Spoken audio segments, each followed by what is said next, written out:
Good morning, guys. So I hope you have understood the portion which we have taken during the live class as well as during the recorded class portion. So today's video actually is a little bit continuation of our live class and continuation from the recorded class. You will not feel any discontinuity.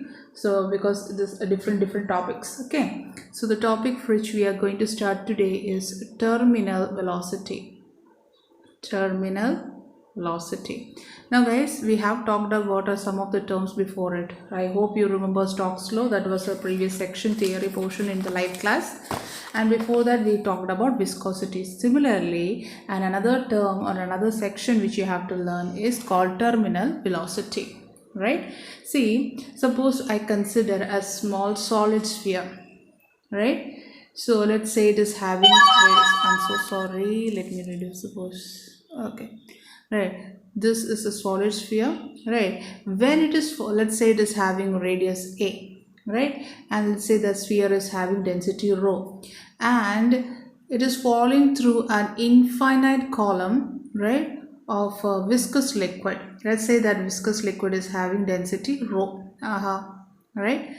Right, and into that this sphere is falling, right? So the body initially will be accelerating downwards, right? After moving down some distance, it attains a steady velocity, right? A constant velocity. That velocity is called terminal velocity.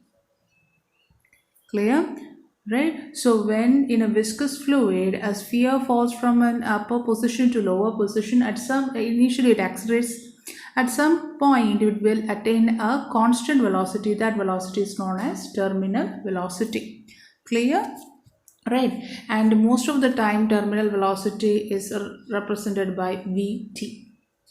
Clear? Right? And now we have to learn its expression also, right? So now we are going to say to derive this expression, right? So when would I say that terminal velocity is attained? It is attained when force of resistance, that is when this drop is coming downwards, there will be a resistance, right?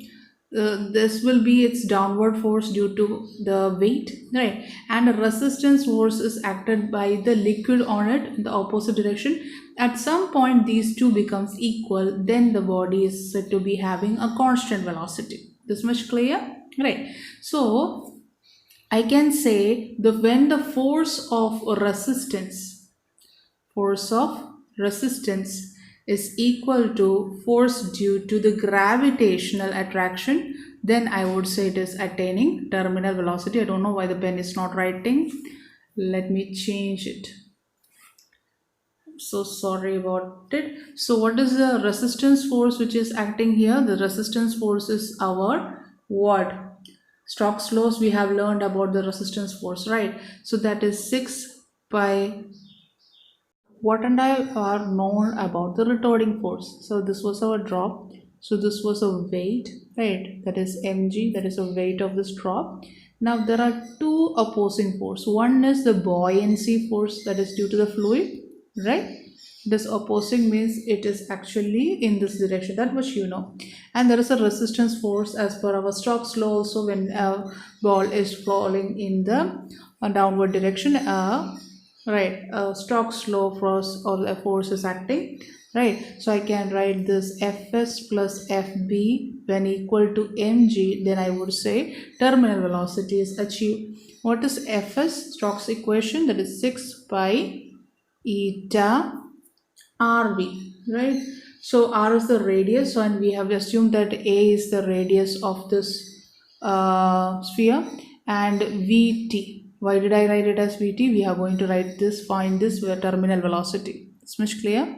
Now plus, what is the buoyant force? Buoyant force in this upward direction, it is v, volume, right, of the liquid, right? How much volume is displaced by this drop, right, into rho, that is the, let's say the liquid, right? The density of the liquid we have taken as sigma, into g is equal to m, that is volume, right, of the sphere, into density of the sphere, sigma, sorry, rho. I call this as rho and this is sigma, okay, right? This much is clear. Now from here we can write V as 4 by 3 pi a cube. So 6 pi eta a Vt plus 4 by 3 pi a cube sigma g is equal to 4 by 3 pi a cube rho g. Right? Now we are having two common terms type in the both sides. Can we bring those terms in one side? So that this becomes 6 pi eta a Vt, right, is equal to, and when this term comes here, it becomes sigma minus rho, right? So it is 4 by 3 pi a cube g common, and this is rho minus sigma. Did I say opposite? It's okay. I've written it, right? Clear?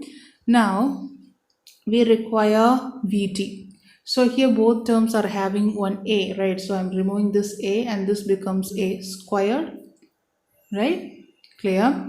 Or I can write terminal velocity is equal to this pi and this pi can be cancelled out. So this becomes cancelled, right? And 4 and this can be 3. This becomes 2. So it becomes 2 by 9, right? And there is an eta a squared g rho minus sigma. This is the expression for terminal velocity, right? Yeah, sometimes your textbook might be written this a as r squared, as the textbook equation might be 2 by 9 eta r squared g rho minus sigma. This is because they have taken the radius of the sphere as r. Same. Clear? Right? So there is a small derivation part. You can learn it by yourself, right? Now, similarly, the next term which I wanted to introduce is Reynolds number. We have talked a little bit about Reynolds number, and we have found how much it is significant to determine whether a flow is turbulent or laminar, right? And we found an expression for Reynolds number also, that is rho Vd by eta, right? And I told you we will talk about this eta later on. This eta is coefficient of viscosity, right? I hope you remember. Now here we have taken this again because I want to produce or show an alternate expression of Reynolds number other than this one, right? So alternate expression of Reynolds number is inertial force by force of viscosity, right? This is another expression for Reynolds number, inertial force by force of viscosity. You should know that, right? And now we are going to have a general formula for it also in another way. Other than the above equation, we are going to have another equation for Reynolds number. We have just found it as Re is equal to what? Rho V into D divided by eta, right? I hope you remember what are all the terms. V is the velocity, right? Let's make this one as like this, right? Rho is the density of fluid. D is the diameter of the pipe through which the flow is happening, right? Now let us say if what happens if I multiply above and below with velocity. So it becomes rho V squared D divided by eta V, right? Let us rearrange this guy. So it becomes rho V squared divided by eta V by D. I just brought the D downwards, right? Now this I'm going to multiply above and below with area, right? Now this term, that is rho V squared A, right, divided by eta V A by D, right? You got two terms, right? This term, the numerator, this is called inertial force. This is the expression for inertial force. And the below section, this is the expression for force of viscosity. Clear? Right? Now, how can I say this is inertial force? Right? How can I say this numerator is inertial force? This denominator part is force of viscosity. So first A, calculating the inertial force. Now inertial force, we know it is whatever it is, ma, right? So I can write m as density into volume into acceleration is velocity by time. How can I write this expression? See, this and all are no same term itself. This is something you know. Volume can be written as distance into area into velocity by time. Now what is distance by time? It is again velocity. So I can write velocity into area into velocity. Velocity, sorry, into velocity. Velocity into velocity is velocity squared. Or I can just write inertial force is rho v squared into a. Right? See, rho v squared into a. That is inertial force. We have got an expression. Now the another term which we are going to talk about is force of viscosity. Right? Now force of viscosity, how will be calculated? We know that coefficient of viscosity, that is stress, shearing stress by strain rate. I am not here writing SS, okay.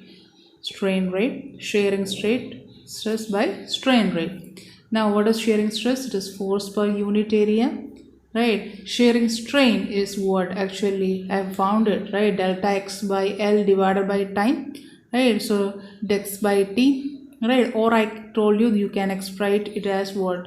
Velocity by length, right? I have taught it also, please go through that.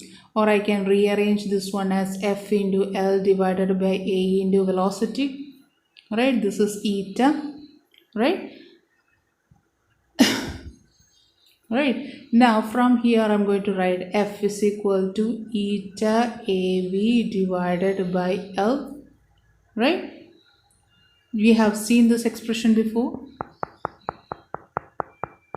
This one, right? In place of L it is d, eta va by d, right? The same as that previous expression. So this is the expression for what? Force of viscosity, and this is the expression for what? Inertial force. So we gave the same one in this equation. That's why we can write Reynolds number as inertial force by force of viscosity. Clear? Right? This much is clear. Now similarly, sometimes the question is asked in your examination, your 11th class examination question, whether turbulence, which you have learned, is a boon or bane, whether it is good or bad for us. It has both advantages and disadvantages. Let's talk about advantages, right? See, it promotes the mixing, right? Suppose if you want to mix two quantities, obviously it's better to stir it, right? So you are making it turbulent. So promotes the mixing and increases the rate of transfer of mass, momentum and energy, right? That's what happens in mixer, grinder, juicer, mixer, etc. That's the basic. Similarly, grinding flour, etc. That is the advantage of a turbulence system. And disadvantage is because it produces a lot of kinetic energy, right? And informs heat, then that means there is a loss of energy. That is the major drawback. Clear? So if I'm going to ask you in an examination 2-mark question, it is asked whether it's bane or boon, you can write it. Clear? Now let us move on to the continuation of the next or our previous recorded class. This is another section. So write the heading as liquid surfaces. Liquid surfaces. Some of the terms you have to learn, some of the equations you have to learn here. Right? You have to talk about surface energy, surface tension, etc. etc. Right. See. So you know what is liquid surface, right? So we are first going to talk about certain properties of surfaces. See, whenever liquids are poured in any conductor, you know they take the shape of that conductor or container, right? In which they are poured and they acquire a free space, right? Consider a case if you pour water inside the glass, right? It takes the shape of the glass, right? And there is a free surface at the above, right, at the top section. The top surface of the glass, this section is called free space. This is called free space. What is not in contact with anything else, it is in contact with air only, right? So this is known as free space. So the section above, suppose you pour a water inside a glass, the section above that part is called free space, right? Liquids have free spaces, right? As liquids don't have a fixed shape, they have only fixed volume, right? And these free surfaces have additional energy as compared to the inner surfaces of the liquid, right? Keep that in mind. This is just an introduction part. We are just moving on to the next term. I told you the surface section is having an extra energy when compared to the section inside, right? That's why we are going to introduce the next term called surface energy. Surface energy, right? See, it is actually the excess energy which is exhibited by the liquid molecules on the surface compared to the inside of the liquid. That is, when you pour water or any liquid in a container, the molecules in the above, that is in this free surface which is in direct contact with air, will have higher energy when compared to the molecules of water itself inside the conductor. It's not conductor, it is container. This energy, which is excess energy which the surface molecule in the free surface have, is known as surface energy, right? This means that the liquid molecules on the surface are having greater energy in compared to the molecules inside it, right? Suppose there is a tumbler, and when we pour water inside the tumbler, it takes the shape of the tumbler, right? So then it is having a free energy, right? So it acquires the free energy section compared to the tumbler, right? So let us talk about it in two sections. Now case 1, right? When molecules are inside the liquid, right? We are going to consider when the molecules are inside in the tumbler, or going to consider the liquid molecules inside the part, right? Going to draw a figure, right? These are the molecules inside, right? Suppose there is a molecule inside this water. Let us consider this one. There will be several other molecules here, right? And they all attract each other, right? And let's talk about only this molecule here, right? So this will be pushed from here, right, by other molecules, all attracted, right? They are pulling it in all the direction. As a result, this attraction will bind all the molecules. Similarly, this molecule will be attracted by another molecule here. So each molecule are bound. This results in a negative potential of energy of the molecule at it binds. See, this is when I consider a single molecule. It is receiving, it is being pulled by this guy. Similarly, this molecule is also pulled by this guy, and this guy might be pulled by some other guy, right? So they are doing some work by themselves, right? So that means there will be a high negative potential energy of the molecule at its binds in another molecule. So to separate this molecule, right, if I want to remove a molecule from this side, right, huge amount of energy will be required, right? So I have to do extra energy to remove a molecule from inside, because it has to be overcome by the it has the energy which I supply has to overcome the binding energy here, right? Some external energy is required to move this molecule, and it should be greater than the potential energy which exists between these two guys. So I require what? Large amount of energy is required by the molecules, which, right? So in order to remove this energy, or this, in order to move this molecule from this position to outside, I have to provide a lot of energy, right? Clear? So what did I understand about the molecules inside the liquid? A large amount of energy, right, is required by the molecules which are inside the position inside the liquid, right? They require, right? I have to provide more energy, so that they have to, right? So that means large amount of energy is required by them, so that they move out of the bonding, right? Now let us talk about case 2. We are going to talk about the molecules which are at the surface, right? So same diagram, I'm going to consider the surface molecule here, right? When the molecule is at the surface, half of it will be inside and half of it is exposed to the atmosphere, right? For half the molecule, they will be attracted by some other molecules here, right? There will be another molecule here, so this guy will be attracted by another molecule here, right? But upper half is free, This section is free. So the negative potential energy is only due to the lower half section, right? So the magnitude is half, right? The potential energy is half compared to the molecules inside, right, which is fully inside the liquid. They are having, let's say they are having a negative potential energy of minus V. So this molecule might be having only minus V by 2. I'm just giving an example, okay? So they will experience only negative potential energy. So the molecule, the magnitude, right, so the magnitude is half as compared to the potential energy of the molecule which is fully inside the liquid. So the molecule has some excess energy. Because of this additional energy which the molecules have at the surface, different phenomena happens, like surface energy, surface tension, which we'll talk about later, right? So these molecules have extra energy. They require less energy, right, because they already have a lot of energy. See, the molecules inside this one require a lot of energy so that they can be broken, right? Whereas here only negative and potential energy is already they are having less, the bonding is less, so they require less amount of energy, right, to break it. So that means they already have excess energy, right? They require less means they already have excess energy. That excess energy which they have or the surface molecules have is known as surface energy, right?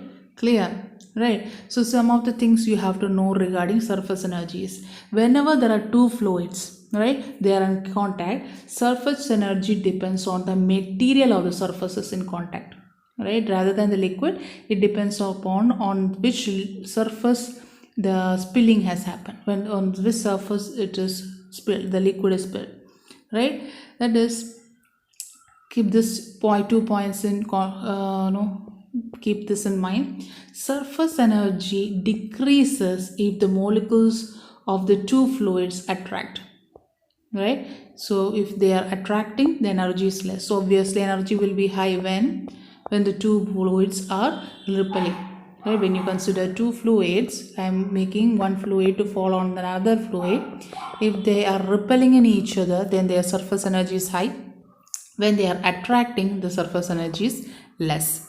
Keep this in mind. And always the liquid try to have least surface energy, right? So because as more the surface area, right, more energy, as a result liquid tends to have least surface area. Because see, higher surface area, right, higher surface area means each molecule are having what, higher surface energy, right? So they always the molecules tries to have what, least surface energy, right? So when it wants to have least surface energy, because they don't want to escape, right, so they want to have least surface energy. So have to have least surface energy, they require least surface area, right? So that's why I'm just kidding. Malayalam ചേമ്പിൻ്റെ ഇല കണ്ടിട്ടുണ്ടാവും ഇരിക്കുന്നത്, ചേമ്പിൻ്റെ ഒക്കെ അല്ലെങ്കിൽ താമരയുടെ ഇലയിലൊക്കെ കണ്ടിട്ടുണ്ടാവും. When you spill some water, it will be having, or it will be positioned just like droplets with least surface area, right? The same water, when you flow it on a table, they will be spilled like this, right? So here they are trying to get always water or any liquid, they try to have the least surface area to have least surface energy. So in this case they are having higher surface energy because the point of contact, the surface where they have spilled, is not helping them. Clear, right? Clear, because here they are repelling. Clear? I hope this much is clear. Right, now next term which you have to learn about, okay, similarly I forgot another section. Oh no, I will talk about in surface tension, right? So what is the major, I will continue with surface energy, then I will continue to surface tension also. There is a little bit derivation parts also, or equation parts to coming up. So to reduce surface energy, the liquid surfaces always tend to have minimum number of molecules, right? This is achieved by what? By having minimum surface area, right? Clear? So always to have a minimum amount of molecule, right? They want to have least surface area so that they have least surface energy, right? So in order to have least surface energy, what has to be maintained? Minimum number of molecules, right? So the liquid surface always is under a tension to maintain less amount of molecules on the surface. This free surface now usually behaves like a stretched elastic membrane. You would have seen, right, when you in the water, right, when you spill the water also it is stretched maximum, right? So this tension which happens, right, that is known as surface tension. Surface tension. So I hope you understood what is surface energy, right? So what is surface tension? Someone asks you. Surface tension is a property of the liquid surface which arises due to the fact that surface molecules have extra energy, right? They are having extra energy here. That you have understood, that extra energy is called surface energy, right? Due to this surface energy increasing should not be there. They want to decrease it. In order to decrease it, they have to reduce the surface area. In order to reduce the surface area, they have to reduce the molecules on the surface. While reducing the molecules on the surface, an extra tension arises on the surface, due to which it looks like an elastic membrane. Thus tension is known as what? Surface tension, right? And the surface tension is actually a force which is acting tangential to the liquid surface, perpendicular to the unit length of an imaginary line on the free surface of the equilibrium. That is, if I talk about the surface tension, I will draw it, then you will understand, right? How does it act? This is the liquid surface. I have considered this one, right? So if this is the length, right? So the surface tension always it is equal and opposite with perpendicular. This is the surface, right? So this will be the action of surface tension. Clear? Right? So this is always perpendicular to, suppose they are considering this unit length, right? So it is always perpendicular to the unit length of an imaginary line on the free surface. So this is an imaginary line on the free surface. So it is acting like this. Inward can be in all direction, okay? Sorry, not this one, right? Clear? Right. And dimensional formula of surface tension is m(T raised to -2) and its Newton is unit is Newton per meter. Clear? So someone asks you to relate surface energy and surface tension. That also I can tell you. So I am having a container. So it is having liquid inside it. So in bringing a molecule from interior of the liquid to the surface, I am doing some work. That is right. A work has to be done against the cohesive forces of attraction. Right. This work done is possessed as a potential energy. Potential energy per unit area of the surface, I can say it as surface energy. Keep this in mind. I'm again dividing. I'm making you understand. See, this is molecule. It is attracted by any other molecules. I have to do some work. I have to do some work to bring them from here to above, right? So this work done will be stored as what? Potential energy. This potential energy per unit area of the surface, I want to bring it to the surface, right?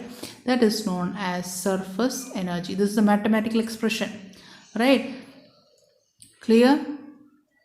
Right? So similarly, this is surface energy. We have talked about surface energy. Now I am going to talk about surface tension. Surface tension is equal to the work done to increase the unit area, right? What is the surface tension? I explained first in a layman language, guys. Now someone asks you a mathematical expression. This is how you are supposed to say. Surface energy is, I am doing some work to bring a molecule from inner surface to the surface, right? So inner area to the surface. So that work is stored as a potential energy, right? That potential energy per unit area, right? If you want that per unit area of the surface, that is called surface energy. This much clear, right? Now surface tension is work done itself, right? I'm doing a work done, but I want to increase the area, right? Surface tension means increasing the area. I hope you remember we are making it into an elastic membrane, right? So that means you are stretching it. Stretching it doesn't mean that you are doing some work, or you are changing the nature, right? What you are doing is, initially the molecules were closely packed. When you stretch, these molecules will be what, widely spaced. That is what is happening. Clear?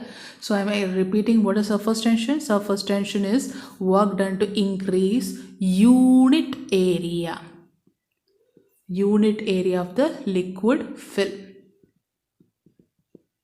Okay, so surface tension's unit is expressed as joule per meter square, right? Now there is a equal equation between that gives a relationship between surface energy and surface tension. Surface energy is equal to surface tension into surface area. Right? Clear? Right? Here NCERT section, there is an expression you can find for surface tension. That is what we are going to find now.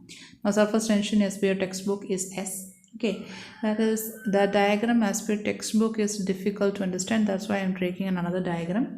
Right, say there is a film like this. Right, there is a liquid film. Right, inside this like this. Right, so just like a soap. Right, so you have on a frame you have made a film, right? And let's say we are going to slide a bar from this position to this position. Let's say this is AB, right? AB can slide on this wireframe. Okay, now the film now which is formed, right? Now the film is like this. I've just reached here. It can move from this point to this point, but now I have made a film here only, right? So there are two free surfaces here, right? There is a force has been moved here now, so there are two free surfaces here, one in this section, right? And there another is in this section. This is one free surface and this is another free surface here, right? Clear? Right? If you don't understand this, see, this is one free surface which you are seeing. See, this is a frame, right? So here also there is another. Okay, I can draw it like this. There are two free surfaces. This one is having air contact, the back side is also having air contact, right? Let's say the D is the distance by which this AB stick has moved, and let's say this length is L. Clear? I hope you understood. Right, now area. What can I talk about area? Right, here the area of this film is what, D into L, right? But there are two sides, so the area will be 2 into dl, right? Now work done for this change to move from here to here is force into displacement, right? Force into displacement. Clear? Now what is surface tension? We have learned surface tension is equal to surface energy by area, or surface area, right? Or I can say surface energy is equal to surface tension into surface area, right? I have wrote it right just before. That is a relationship between surface energy and surface tension, right? Now this surface energy is actually work done, right? So here I can even write work done is equal to surface tension. I am writing it as S. Surface area is 2dl. Right, now work done we have written as force into displacement. How much is the displacement? D. So it is F into D is equal to S into 2dl. I can cancel D and D, right? Clear? Or right, so I can write here S is equal to F by 2L. Right, you got an expression for surface tension. Surface tension is equal to force per unit length on the liquid surface. Force per unit length. Why did I write it as 2? Because it is having considering two free surfaces. So I can say surface energy is equal to force, sorry, not surface energy, surface tension is equal to force per unit length on the liquid surface. There is another expression. There are multiple expressions. Right, so now from here we have a lot of expressions have to be learned, guys. Okay,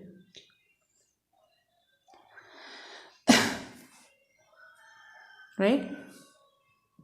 Okay guys, now we are going to continue. Actually, this is a little bit neat section, but it's also mentioned in NCERT, so better you learn it. Okay, and there is that actually a derivation part also, but in your NCERT textbook nothing has been mentioned regarding the derivation, right? So write the heading, that is excess pressure. Okay, I'm not writing here. Excess pressure due to a curved liquid surfaces. Different liquid surfaces we will deal, and we are going to find the excess pressure due to the curved liquid surface. Now what do you mean by excess pressure? See, I'm just taking an example. Suppose I consider a bubble, right? So there will be outside pressure and there will be inside pressure. Difference between this pressure is known as excess pressure. Pressure difference between outside atmosphere and the pressure inside a section, that is known as excess pressure, right? So we will term excess pressure as capital P itself as per your textbook. Okay, so we are going to just write excess pressure. Now I'm not going to write this is pi, this is po, etc. Okay, so there is a actually lengthier derivation part, but since that is not mentioned in your textbook, we'll straight away I'll make you understand by the formulas. You have to by heart the formulas. Okay, now let us take an example. Let's say this is a balloon, right? I'm going to take a small section here, right? So after I give little bit more air, the size of the balloon increases, right? So the layer also shift here, right, above. So initially let's say this was the position of the layer below one, so its section has now increased, right?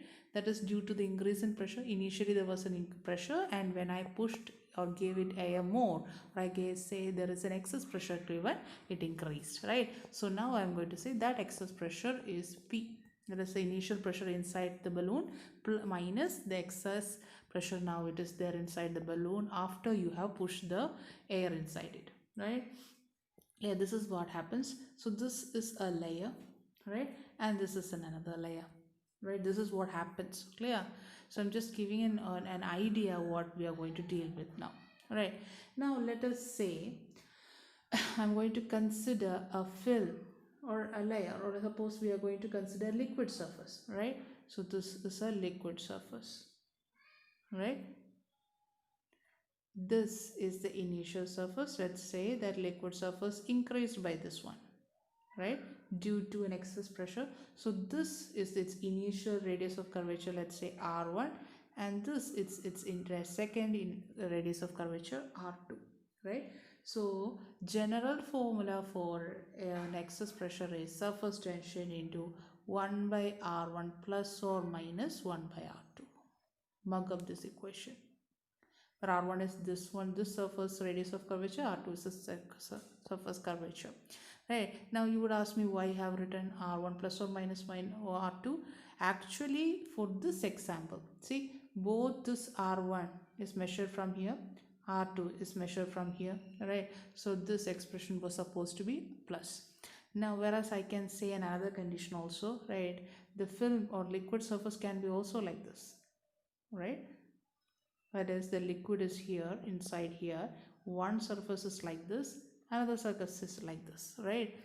It can come like this also, right? Here also there will be an excess pressure difference between the layers. Let's say this is r1 and this is r2.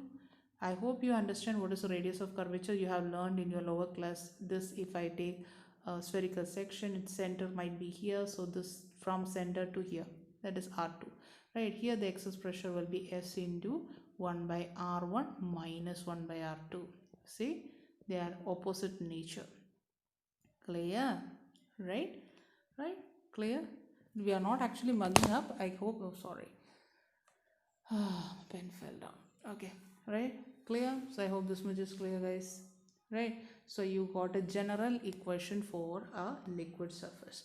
One, when both of them are on the same side, right? The rate when curvature are in one direction, you will have plus the r1 plus r2, and when both of them are in opposite direction, you will take P is equal to S into 1 by r1 minus 1 by r2. I hope there is a derivation part, guys, for this, but it is a lengthier one. You need not learn. It is not there in your syllabus. That's why I'm not doing the derivation part. Now we are going to talk about some would say some special cases, right? That is, suppose this was our okay, section. Actually we have done with two cases, right? This case and the previous one. Now we are going to take another case when the surfaces are having two free surfaces, right? This we have talked about one. I am writing it again. One, when the center of curvature of these two films or this section if are in the same direction, it is P is equal to S into 1 by R1 plus R2, right? When they are in opposite direction, it becomes P is equal to S into 1 by R1 minus 1 by R2, right? And now the third condition is when the surfaces are having two free surfaces. That is in the case of soap film. We have learned about it, right? This is the film section. So when I look at this film, I can see there are two free surfaces, right? So in the previous equation, right, see it is, see they are I can say they are this section. I can even take this film in this way, that is the film can be considered like this, right? So they are R1 and R2 is in the same direction, right? Or I can consider this film in this way also, right? Like this. Then this one's R1 is in this direction, this one's R2 is in this direction, right? So the film also can have a general equation like this. I hope you understood what is a film is, right? So P will be equal to, there are two surfaces, so it is 2s 1 by R1 plus or minus 1 by R2, plus when the film's two sides are having radius of curvature in one direction, minus if they are in opposite direction. Clear? So this example is for soap film, right? Now fourth point or fourth case which I want to discuss is for spherical surfaces. Do you deal with the spherical surface, guys? I hope you understand what is spherical surface. This part, if I say, is a spherical surface, right? It's not a film, again it is a spherical surface.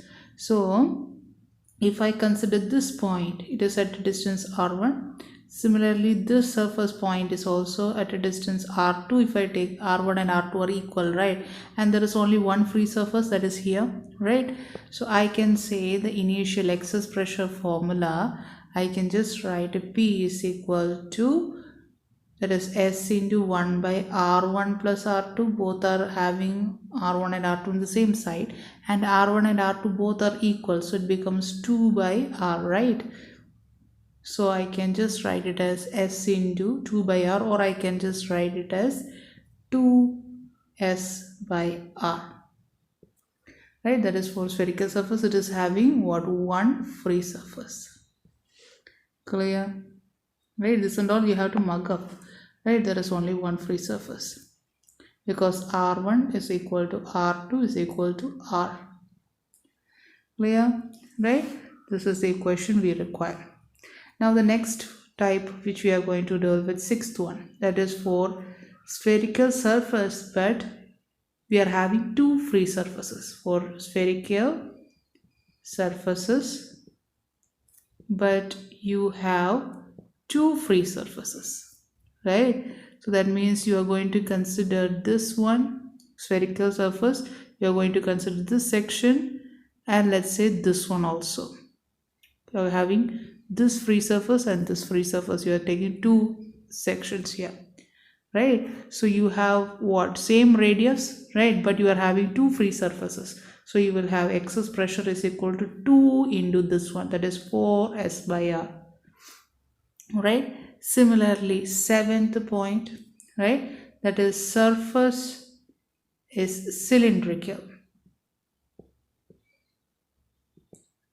Cylindrical means you are having this section, out of this piece which is curvical in nature, this one you are taking, right? So I'm taking another color to make you understand. So this section is curved, this one, right? So this will have a radius, right? But this is a straight line, so its radius will be infinity, right? I am taking this piece again, see, like this, and this is a piece of here, right? So this curved surface will be having radius, but this portion is straight, so its radius will be infinity, right? So when I write the equation for excess pressure, will be P is equal to S into 1 by R1 plus 1 by R2. This section will be having infinity, so it becomes 1 by infinity, right? So this I can straight away write 1 by infinity is 0, right? So excess pressure is equal to S by R. S by R. Clear? Right.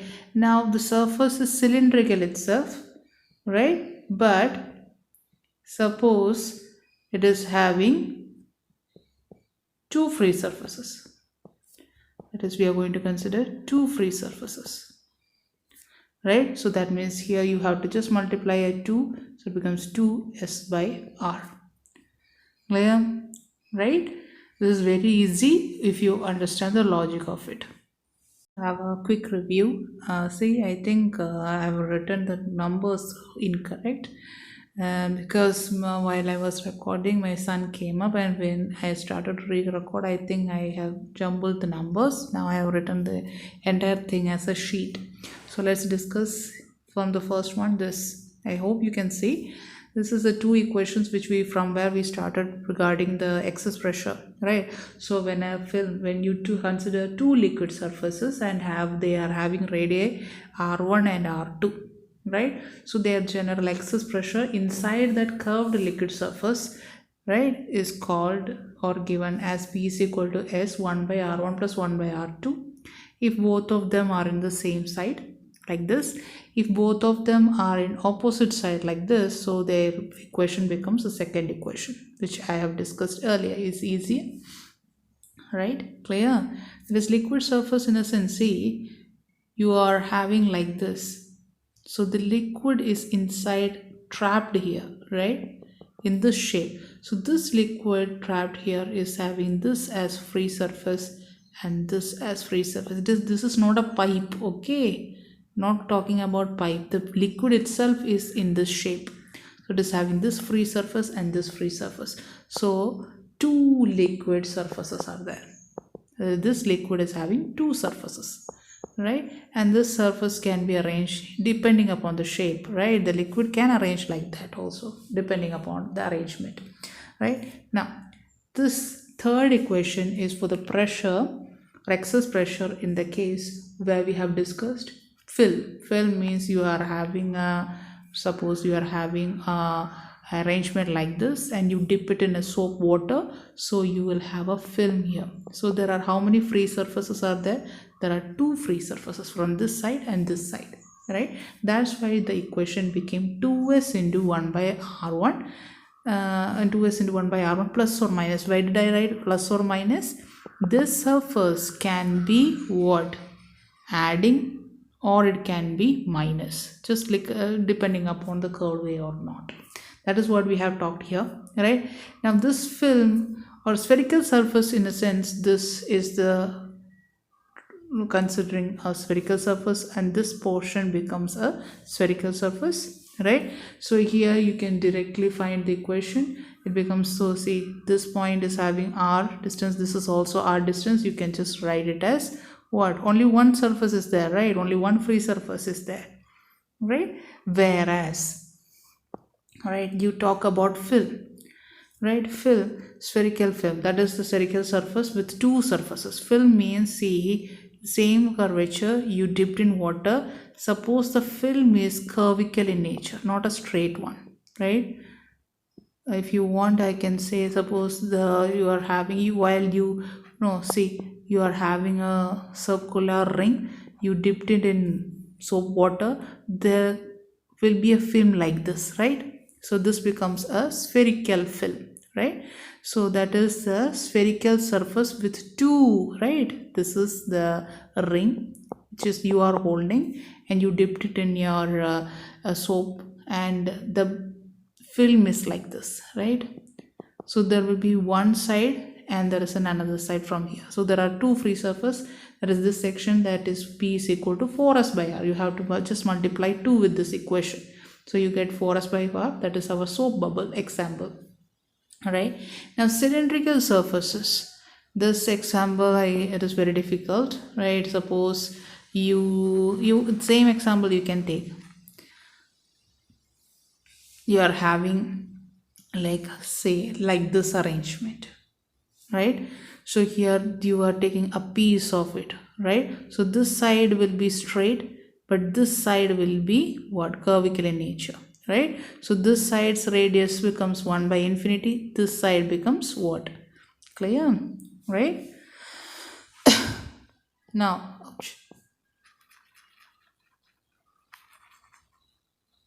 Okay, now cylindrical surface itself, you can have two free surface when the cylindrical surface you are considering is a fill, right? Just like this one. Oh, I can take, okay, you are having a bucket filled with soap water, you dip a ring, right, and then you pull the ring upwards in this direction, you will get a cylindrical fill, right? So this film will be having how many free surface? It will be having two free surface. You can see from this side and this side, clear? So you just have to multiply 2 with this one, that becomes 2s by r.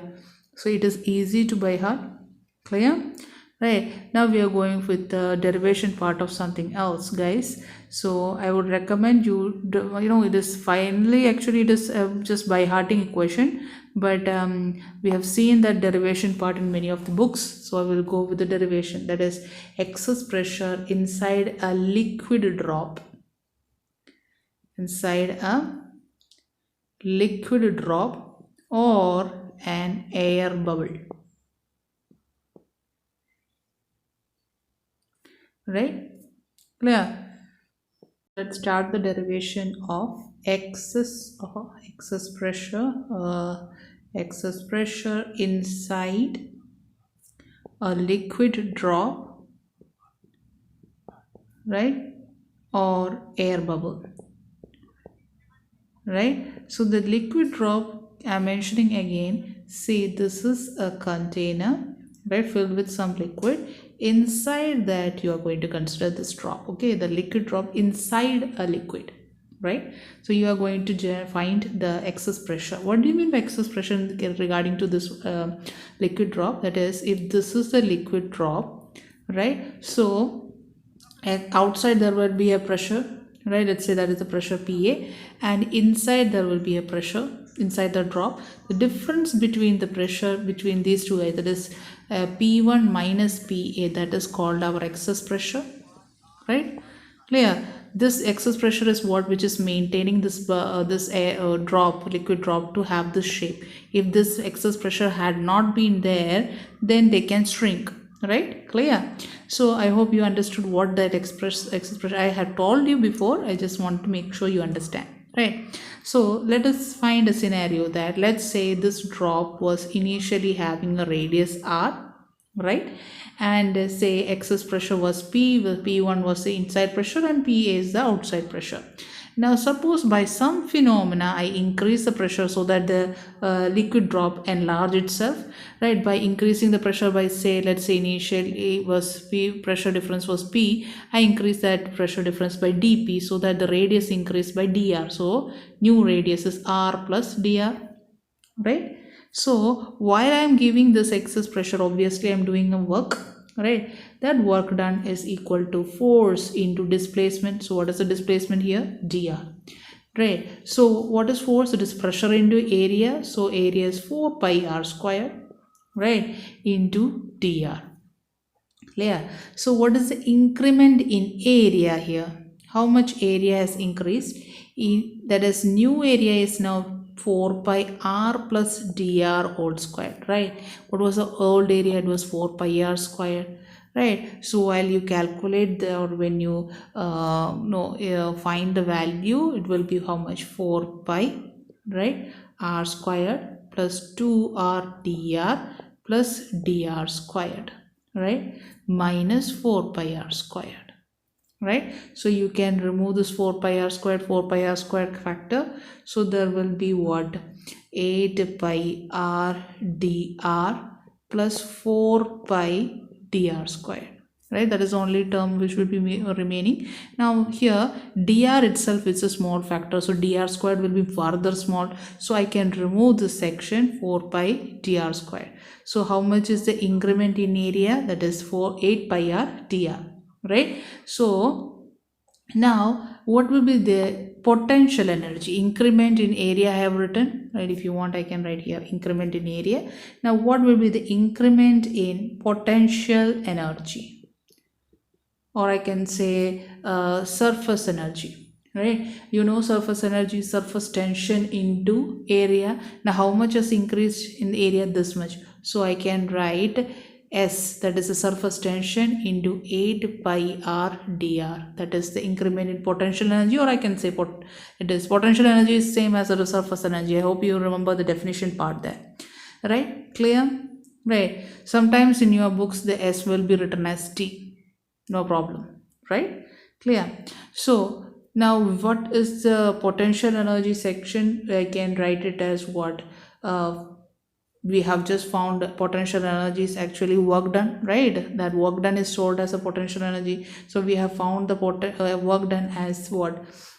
P into 4 pi, it is not writing, 4 pi r squared, right, dr. We have found it, that is equivalent to this value, that is S into 8 pi r dr, right? So I can cancel some of the guys from here, which and all cancel, pi cancels, 1 r and this r cancels, dr cancels, right? So I can get P is equal to 8s by 4r, right? Or I can write 2t by r, or not is small r, no? Right. Until now we have generally written radius as capital R. So I make a general formula for excess pressure in the case of a liquid drop inside water or inside a liquid is equal to P is equal to 2T by R. Sometimes the derivation is asked from this one, that's why I have derived it. Okay, simple.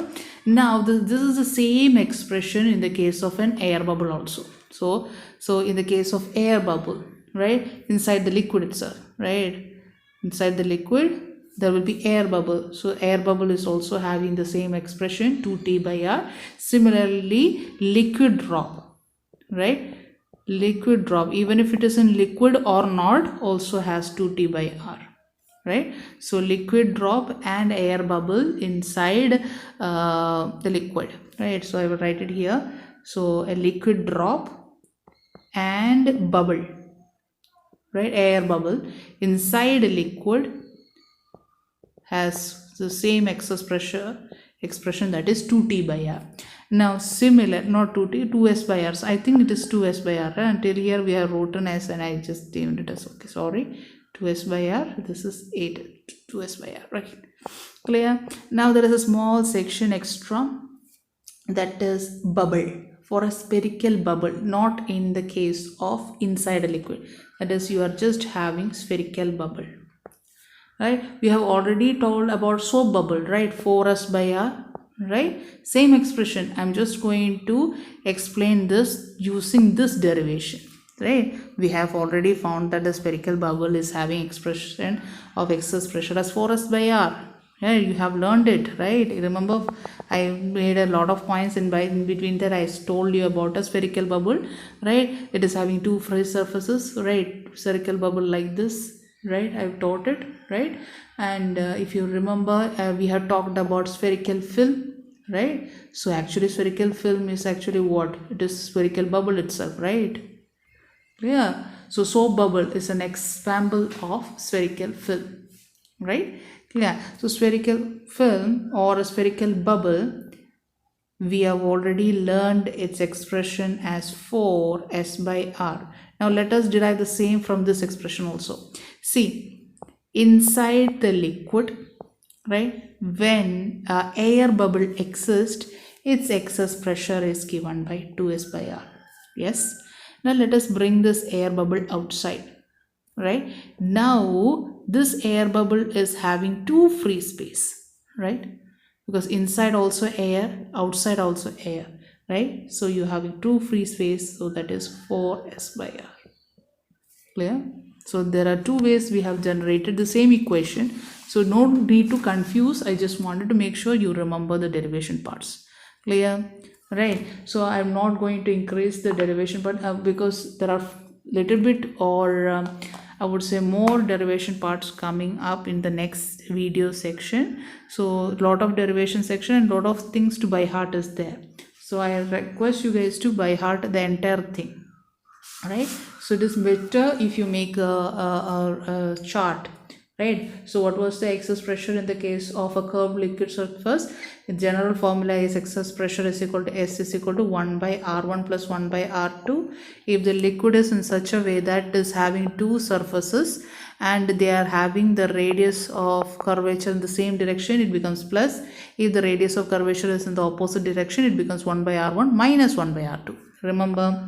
Now second section, if the case is in the case of liquid film, that is you are having a frame, you dipped it in soap water, you get a film, you are having two free surfaces, hence it becomes P is equal to 2S into 1 by R1 plus or minus 1 by R2 depending upon how the radius you are taking. Clear? Right? That is if this film is like this, man. Right? Clear? So the third section, that is for the spherical surface. For the spherical surface, these R1 and R2 becomes equal, and the spherical surface, that is the best, is the case of here, right?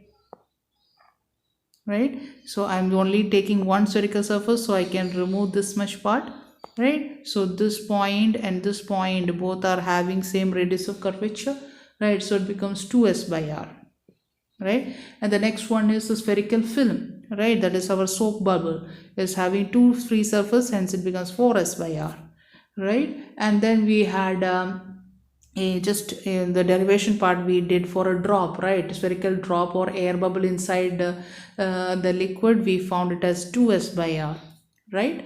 Similarly, sixth, if you want a cylindrical surface, remember this is a cylindrical surface. You took a cylindrical surface, right? So this part is curved, right? So it is having radius. This is straight, so it doesn't have radius, so infinity, so it's S by R.